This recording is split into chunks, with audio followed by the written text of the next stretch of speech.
तर इकडे तिकडे सरलं होती दिसतोय दोघी. हां दिसतं. नमस्कार. आज या ठिकाणी माळशिरसपासून 5 किलोमीटरवरती एक सुंदर अशी गोशाळा आणि आमचे एक तडफदार तरुण आणि निष्ठावंत गोभक्त, आपलं नाव काय माऊली?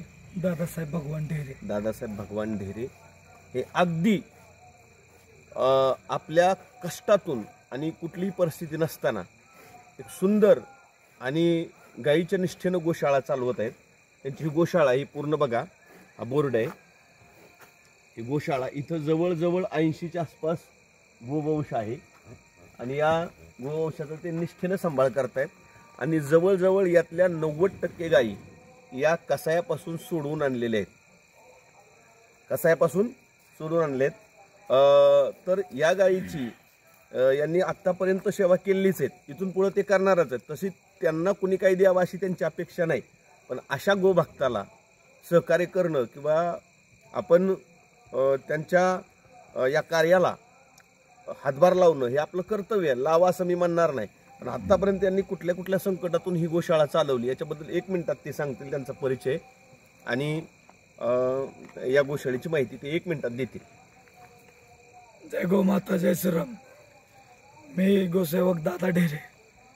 गेले 2 वर्ष तर आपल्या गोशाळेला वरती छप्पर सुद्धा नव्हतं. उघड्यावरती गायी असायच्या.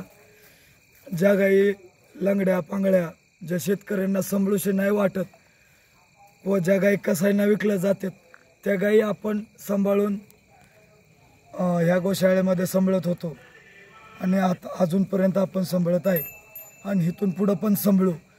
आमची इच्छा एकच आहे, आम्ही गाई जोपर्यंत आम्ही आहे तोपर्यंत गाई सांभाळू, पण आम्हाला फक्त चाऱ्यासाठी सर्वांनी मदत करावी हीच आमची अपेक्षा आहे. ह्याच्या पलीकडे आमची अपेक्षा काही नाही आहे.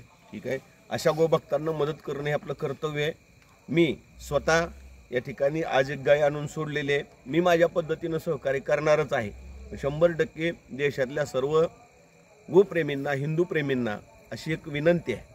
मी एक धर्मकीर्तनकार म्हणून मी यांना सहकार्य करणारच आहे, पण आपण अनेक अंगाने, चाऱ्याच्या अंगाने, आर्थिक अंगाने असेल किंवा बाकीच्या अंगाने असेल, या ठिकाणी मदत करावी आणि गोशाळेला भेट द्यावी एवढी विनंती या निमित्ताने करतो. जय गोमाता.